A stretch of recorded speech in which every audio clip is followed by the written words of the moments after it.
Morning everyone, welcome to another Compliance Over Coffee. I hope you've got your coffee or tea or something else with you. This morning's topic is deceit is never a good start in business.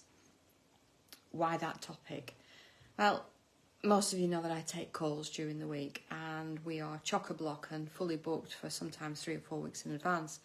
But a lot of the calls recently have been around individuals who want to set up sourcing companies or have just set them up, being advised to set up under a variety of what are known as SIC codes, SIC codes, which is what you use when you set up a company on Companies House, a limited company. And the SIC code describes your business model. It tells anyone that searches what your business does. So the SIC code for a sourcing agent is real estate and is 68310. Now, these people are being told to set up under a variety of different SIC codes, but certainly not the sourcing SIC code. And I can only imagine that that is because one of two reasons. One, the person who's advising doesn't know. Or two, the person that's advising is doing it because they feel that it will get people around having to be fully compliant. And that's where I say deceit is never a good start in business, especially if you get caught. So the SIC code for a sourcing agent is 68310. And I strongly advise that if you're going to start any business, regardless of what it's in, regardless of what you're doing, that you put honesty, integrity and professionalism at the forefront of everything that you do in that business.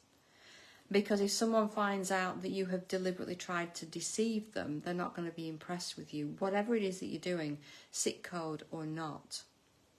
So, SIC code 68310 is the sourcing SIC code. Now, on Companies House, you can have up to 4 SIC codes for any business. The only thing that I would say to you is don't put too many in without understanding exactly what they mean. If you're going to manage properties on behalf of a client, then there is a SIC code for that. So a lot of people use that for managing serviced accommodation, etc., etc. If you're going to buy and hold your own property, then I strongly advise that you speak to an accountant, as we were advised that when buying our own properties, if we wanted finance, the finance options would be severely restricted if we were holding those properties through a company that also traded. Now, a sourcing business is considered to be a trading company, as is any management company where the cash flow ebbs and flows. It isn't just holding property and having rental income from it. So I would strongly suggest, before you have one company doing absolutely everything for you, that you consult an accountant who is qualified to advise you as to the pros and cons.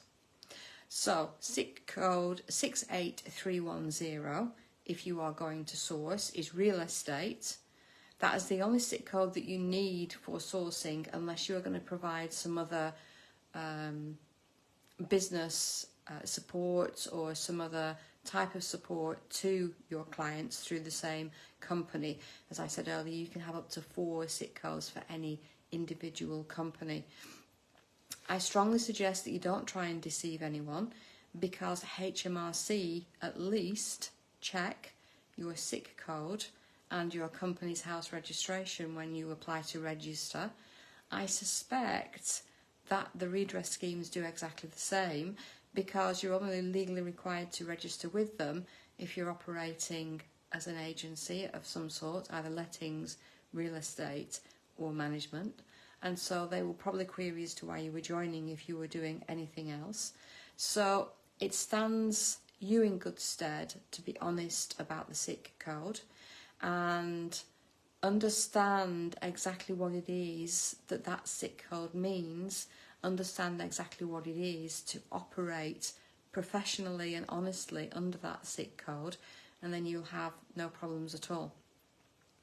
Our Future Proof Your webinars are on again this evening. This month's is around policies, risk assessments, controls and procedures. It's completely free to attend. When we finish the Compliance Over Coffee, Tony will bob the link in for you. We already have way over 60 people registered to attend this evening. There is a cap at 100, which honestly we don't normally meet, and not everyone does turn up. But there is an opportunity after the learning for you to ask any questions that you want about a sourcing business. It doesn't have to be about compliance, it can just be about operating that business, as we still operate ours on a day-to-day basis. So that's Compliance Over Coffee this morning. I hope it was useful to you. I will be back again with you next Thursday morning at the usual time of 8:30. Until then, have a fabulous weekend. Bye for now.